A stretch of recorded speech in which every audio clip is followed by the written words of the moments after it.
Hello, Chesterton students. Miss Shannon in your school gardens on a gorgeous Sunday afternoon.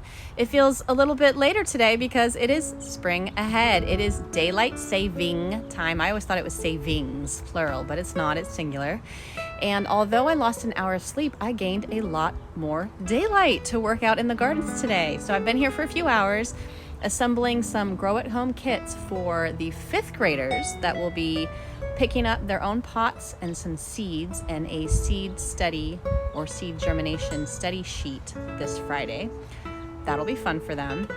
But in the meantime, I wanted to talk to you all about the economics of the garden. So what am I talking about when I talk about the word economics? Well, we're talking about money. I talked about money before, about commodity crops. Now we're talking about how we make the decision between starting your garden or maintaining your garden with seeds or seedlings, also known as starts or transplants. So let's get into that. Well, first, before we decide what we're going to get in terms of plants for your garden, whether they're seeds or seedlings or starts or transplants, we need to know how much space we're working with. So let's take a look at a standard garden bed, which is right in front of me. This is considered a basic garden bed because it's 4 feet by 8 feet. So what are we talking about? This is a rectangle, that's the shape. And we're gonna count out here. We've got 1, 2, 3, 4, 5, 6, 7, 8. I don't have a tape measure, but I'm using my feet. Okay, so 8 feet, that's the length of the bed. Now what's the width of the bed? The width is side to side here. We're gonna go 1, 2, 3, 4. Okay, so this is a 4 foot by 8 foot bed. It's kind of the standard we have because that's the standard size of the lumber that we purchase from home improvement stores. Okay, so now let's go talk about the choice we have when we go to a store like Home Depot or Ace Hardware, all the places that support your school gardens. And we're gonna look at some seed packets, and then we're gonna look at the seedlings or the starts or the transplants that we also can purchase from these stores.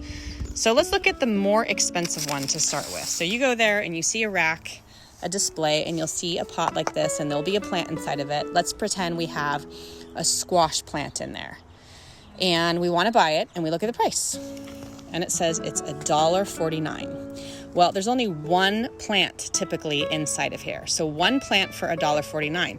A bigger pot like this could be anywhere from $6 all the way up to $8 for a more mature tomato plant. So nothing's in here right now, just use your imagination. So just to give you an idea, so $1.50 all the way up to $8 for a mature, so more developed plant. Okay, so there are some advantages to that, but there are also some disadvantages, and that's talking to your wallet, right? Okay, so now let's go back and look at the seeds. Let's say we bought a squash packet of seeds, and now we have basil. So how many seeds are actually in a packet? This seed packet is $1.99. Let's go ahead and open it up. And I've used a few of the seeds already. But you can see we have a whole handful, right? So if you do the math, each seed is probably only, a few cents versus one entire plant they're selling for $1.50. 10 cents a piece-ish, $1.50 a piece. So you can see they're making a lot of money off of these larger plants. But what's the advantage to having a more mature plant like that, a seedling or a start? Well, time. Time is the advantage.